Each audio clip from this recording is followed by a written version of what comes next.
I was blacklisted from the time I was 22. In 1951, Lee Grant earned her first Oscar nomination. 2 days later, her name appeared in a government book. She was blacklisted. The FBI tapped her phone and followed her everywhere. Her marriage fell apart under the pressure. She pawned her jewelry to buy food. For 12 years, she couldn't work in film or TV. Her income dropped from $75,000 to $4,000. She taught acting in secret and used fake names just to survive. By the time Hollywood let her back in, her youth was gone. But that wasn't the end of her story. At 99, she's still directing, and the truth about how she survived will blow your mind. Lee Grant was born on October 31, 1925, in Manhattan, and her real name was Lyova Haskell Rosenthal. Her parents were Russian Jewish immigrants who had escaped brutal violence in Odessa. Her mother, Witia, had fled with her sister, leaving behind family members who likely never made it out. They came to New York with nothing and moved into a small apartment at 148th Street and Riverside. Her father, Abraham, worked non-stop as a realtor and teacher, trying to keep the family afloat during the Great Depression. Things were so tense that even Abraham's own Polish Orthodox parents disapproved of his marriage to Witia, which made life even harder. Lee's age was always a mystery, sometimes listed as 1925, sometimes 1931, which was common in immigrant families who had no solid papers. But no matter what year it was, her talent showed early. In 1931, when she was only 4, she stepped onto one of the grandest stages in the world, the Metropolitan Opera. She played the kidnapped princess in L'Oracolo. Most kids her age were still learning to talk in full sentences, but she was acting beside world-famous singers. That performance led her to a scholarship at the neighborhood playhouse, which would shape the rest of her life. Behind the applause, her home was full of pressure. Her mother, Witia, had given up everything for Lee and pushed her into ballet, opera, and acting classes all at once. Lee wasn't playing like other children. She was performing, always performing. Her mother's expectations grew heavier with each passing year. One day, Witia even forced her daughter to perform in blackface at school, chasing applause at any cost. By the time Lee was around 10, her mother's mental health collapsed completely. After a terrifying suicide attempt, it was Lee who found her and called for help. That moment never left her. At 11, Lee reached another high point. She joined the American Ballet Theater, becoming one of the youngest dancers accepted there. But it didn't last. Her body began changing too fast. She grew taller overnight, several inches in just a few months, and in ballet, that can end a career. She became too tall to pair with male dancers, and everything she had trained for began slipping away. The family had pinned all hopes on her ballet dreams. With that door closed, they didn't know what to do. They had no money. Their Bronx apartment was tiny, and Lee practiced on the fire escape. Her father worked as much as he could, but it wasn't enough. They lived off New Deal programs. Sometimes Lee went to bed hungry. By the time she was 12, she was the one earning the money, acting, singing, dancing, while her classmates went to school. Her earnings paid for food, utilities, and rent. She missed out on a normal childhood, and it left scars she would carry her whole life. At 17, she changed her name to Lee Grant. She wanted to leave her past behind and fit into Broadway's world. In 1948, she landed her first real role in Joy to the World. Critics were shocked because she had no formal stage experience, but she knew how to survive under pressure. She had already performed in the Met Opera at 4 and trained under Sandy Meisner at the neighborhood playhouse by 16. Her mother had pushed her through ballet, opera, art classes, and even Juilliard after high school. In 1949, she auditioned for Detective Story. She was only 22, but didn't want the young girl role. She asked to read for the 40-year-old shoplifter instead. She based the character's voice on girls she'd heard on New York buses. She wore a size 18 brown jumper from another production. That bold choice won her the Critics' Circle Award and changed her life. She went on to train with Lee Strasberg at the Actors Studio, learning method acting based on Stanislavski's teachings. In 1951, she played the same role in the film version of Detective Story with Kirk Douglas. She was 25 and earned her first Oscar nomination. That same year, 1951, she married screenwriter Arnold Manoff. He was involved with the Communist Party, something she never truly understood or supported. They had met through one of his plays, but when Lee gave a eulogy at actor J. Edward Bromberg's funeral, blaming the government for his death, everything changed. 2 days later, someone handed her a pamphlet. Her name was in it. She had been labeled a communist sympathizer in red channels. She was blacklisted. At just 24, her Hollywood career ended. For the next 12 years, from 1952 to 1964, she was banned from television and film. She refused to name names before the House Un-American Activities Committee, a decision that cost her everything. Even before the blacklist, she had made waves in early television. In 1953, she played Rose Peabody in Search for Tomorrow. Every episode ended with her possibly poisoning the soup, creating suspense. Don Knotts played her mute brother. But that job ended too when a store owner in Syracuse mailed a postcard to CBS, calling her a communist. Just like that, she was fired. Advertisers didn't want controversy. Her film debut had brought her to Hollywood in 1950, where she saw a darker side of the industry. She experienced firsthand the sexism that ran deep in the studio system. Producers made inappropriate suggestions. Women made up only 20% of casts by 1930, down from 40% in 1920. Most of the power was held by 5 big studios: Warner Brothers, Paramount, MGM, Fox, and RKO. Lee refused to give in, no matter what it cost her.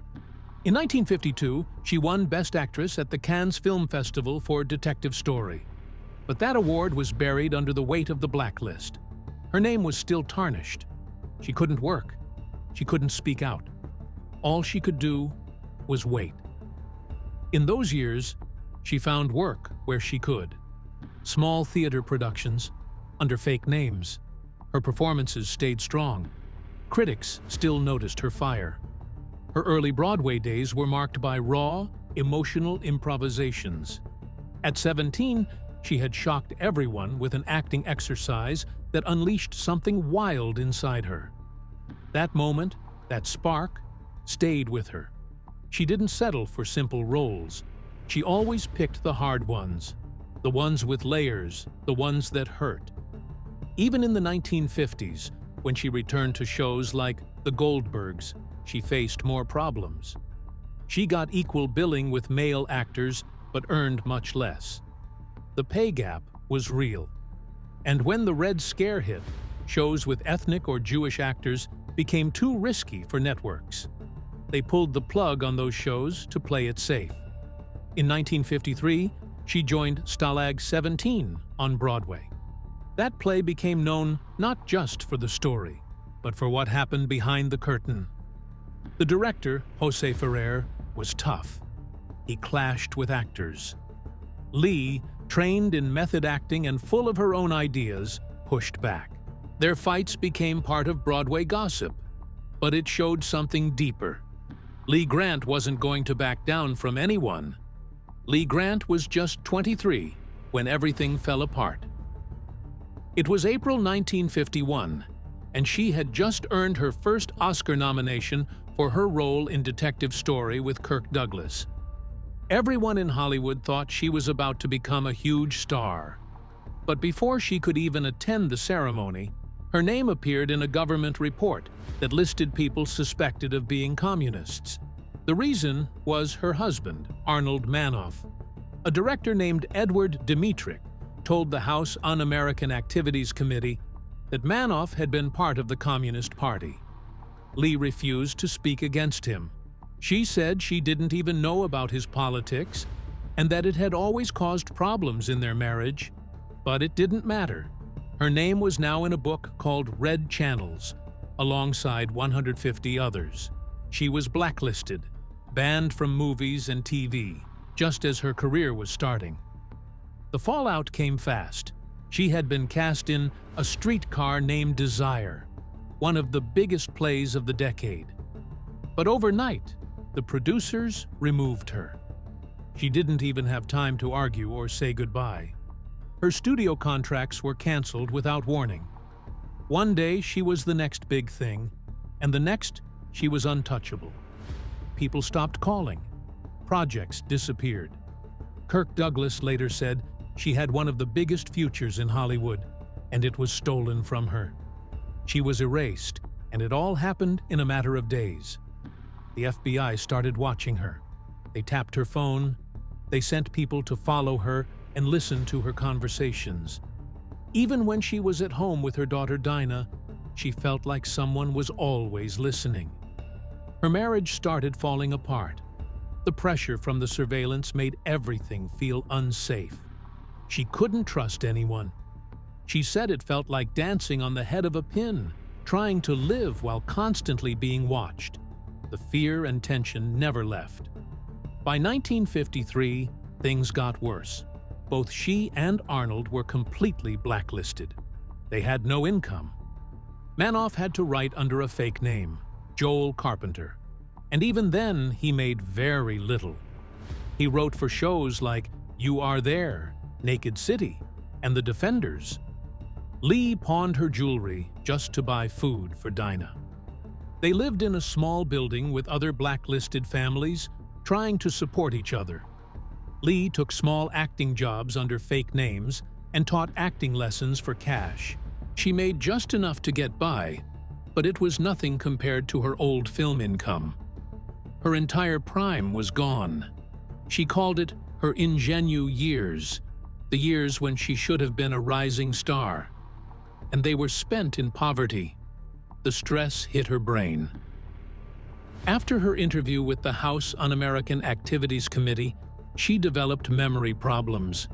She couldn't remember the names of close friends. That damage never went away.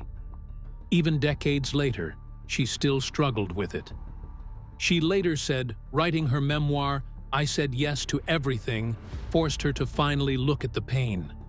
She realized it wasn't just the blacklist that broke her. It was the mental damage it caused, the fear, the silence, the shame. It had rewired her brain. To survive, she turned her apartment in Manhattan into a small acting school. From 1951 to 1963, she taught 15 to 20 students a week.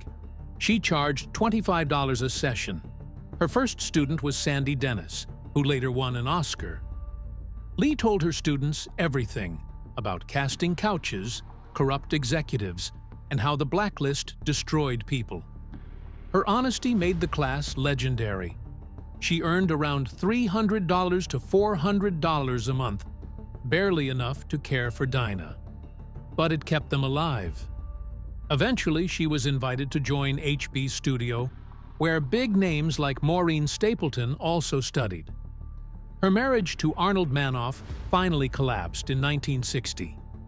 They had been together 9 years. He had 3 kids from other marriages, Tommy, Michael, and Eva. Lee had joined the Communist Party because of him, thinking she was standing by her husband. But she found out he was having affairs, even when they were struggling to survive. At one point, she was making just $200 a year from teaching. Their divorce was final in 1964. A year later, in February 1965, Manoff died of a heart attack at just 50. She always believed the stress of the blacklist killed him. In 1961, she started therapy. She was breaking down.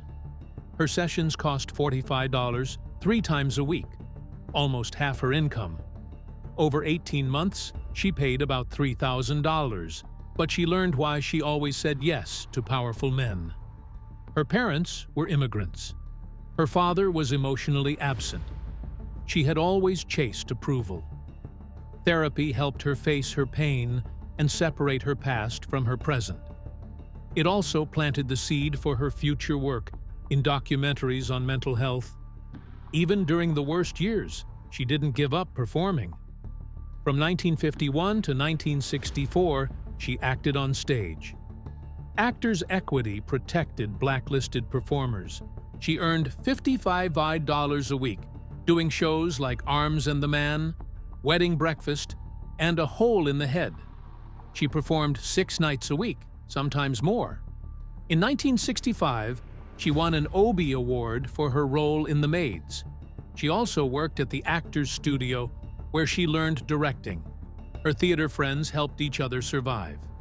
They knew they were all in the same fight. By 1962, her income had dropped from $75,000 before the blacklist to around $4,000. She was close to being evicted, so she went to Europe and took small TV roles in the UK and Italy for $500 to $800 per episode. She worked under fake names, in secret. She even got a facelift in 1963, hoping it would help her get roles by looking younger. But it all made her feel like a stranger in her own industry, like she no longer belonged in the country that had once embraced her. Her exile finally ended in 1964. Her lawyer did a favor for someone connected to the House Un-American Activities Committee. That was enough to clear her name. In 1965, she got cast in Peyton Place, playing Stella Chernak in 71 episodes. That role let her finally pour out everything she had been holding inside. In 1966, she won an Emmy for it. She was the only actor in the entire cast to win. Frank Sinatra came up to her and said, "You deserve it, kid." It was the first time she felt safe in Hollywood again. In 1967, she starred in the Heat of the Night with Sidney Poitier. Her role as Mrs. Colbert was emotional because she had just lost Manoff to a heart attack. When Poitier tells her that her husband in the film is dead, she used her real grief. She cried for real. The director and editor let the camera roll. That scene became one of the most powerful in the movie. It wasn't acting. It was her pain, finally let out. Later that same year, she appeared in Valley of the Dolls as Miriam Poehler, a harsh agent in the drug-filled world of Hollywood. She brought her real experience to the screen, how desperate and cruel the business could be. The film was a box office hit, even though critics hated it. Her performance felt real because she had lived through that same darkness. She married producer Joseph Fury in 1962. At first, people in the industry didn't trust him either. They thought maybe he shared Manoff's politics, but he stood by her and helped her rebuild. They had a daughter named Belinda. Their marriage lasted, giving her the stability she had never known before. By 1969, she earned another Oscar nomination for The Landlord. She played a racist Long Island mother, a shocking role given her own progressive politics. Critics were surprised she agreed to say such hateful things on screen, but she said she based the character on people in her own family, showing how racism could hide in plain sight. The performance showed she wasn't afraid to tackle hard roles, even if it made people uncomfortable. On March 29, 1976, she finally won an Oscar for Shampoo. She was 50 years old. Her speech stunned the crowd. She said, "I really must have wanted this. Otherwise, why would I wear an old wedding dress?" She had been lying about her age for years. When she came back to Hollywood in 1964, the mayor helped her change her birth year on her license. Her role in Shampoo was just 18 minutes long, one of the shortest performances to ever win an Oscar. But it meant everything. She said for the first time, she felt like she had no enemies. That same year, she was nominated again for Voyage of the Damned, playing a Jewish refugee. The story was personal for her. She was Jewish, and her family had lived through their own fears of the Holocaust. She acted in only 8% of the film, but her performance was powerful enough to earn another Oscar nod. In 1972, she won another Emmy for The Neon Ceiling. That film was the turning point. She started giving input on direction and story. It caused tension on set, but it proved she was ready for more. It was her second Emmy win, and it was the moment she started thinking seriously about directing. By 1977, she was 52, but still pretending to be younger. She was cast in Airport 77 as the bitter, rich woman who insulted everyone. Her role was a reflection of how older actresses were treated, cast as angry, forgotten women. One critic said her character getting punched was a brutal moment of full-on misogyny. It showed how harsh the industry could be to women past a certain age. In 1979, she was nominated again for The Swarm, but the film bombed. It had cost $21 million and made only $10 million. Critics called it one of the worst movies ever made. Grant was 53 and feared this flop would end her career again. So she pivoted. She stepped behind the camera and started directing. That decision gave her a second life in Hollywood. She would no longer wait for permission. She would create her own path. In 1980, something happened in Hollywood that no one saw coming. A woman stepped behind the camera and changed everything. Her name was Lee Grant. At age 55, when most actresses were being pushed aside, she did something bold. She directed her very first feature film, Tell Me a Riddle. What made it historic wasn't just the story or the acting. It was the fact that the entire film was written, produced, and directed by women. That had never happened before in America. The film starred Melvyn Douglas and Lila Kudrova, two Oscar-winning actors, and was based on a quiet, emotional story about an aging Jewish couple. But the real shock was that Lee Grant raised over $1 million to make it. That kind of money almost never went to women-led projects back then. And when the movie was finished, it wasn't buried. It was picked up by Filmways Pictures and even screened at the Cannes Film Festival during its Director's Fortnight. It also won Best Picture and Best Actor at the Edinburgh Film Festival. For many people, this was the first time they realized that women could lead a major film and succeed. Just 6 years later, Lee Grant broke another wall. In 1986, she won the Directors Guild of America Award for a CBS film called Nobody's Child. It was based on the true story of Marie Balter, a woman who spent 20 years locked in mental institutions. Marlo Thomas played the lead, and her performance won an Emmy. The film was emotional, raw, and brutally honest about how America treated people with mental illness. Grant's win made headlines because, in the Guild's 51-year history, no woman had ever won in that category. She was 59 at the time. She didn't just win as a woman, she won as an older woman in an industry that often forgets both. But none of this came easy. In 1975, she had won an Oscar for Shampoo. Most people would think that's the peak of a career. But for Lee Grant, it felt like a dead end. She was 48, and Hollywood had already decided she was too old for meaningful roles. That night, as she held her Oscar, she realized she was being slowly erased. She had already lost 12 years of her youth to the Hollywood blacklist, from age 24 to 36, and now time was striking again. She even had to lie about her age, once going so far as to have dinner with the mayor of Los Angeles just to get 5 years removed from her license. It wasn't a vanity thing, it was survival. So she started over. She enrolled in the Women's Directors Workshop at the American Film Institute and made her first short film from a play where one woman speaks and the other stays silent. From there, she fought her way back, not as an actress, but as a director. In 1983, she directed When Women Kill for HBO. It was unlike anything people had seen on TV. She got access to real women in prison, including Leslie Van Houten from the Manson family. She showed stories that were ignored. Out of over 2,100 prisoners on death row, only 12 were women.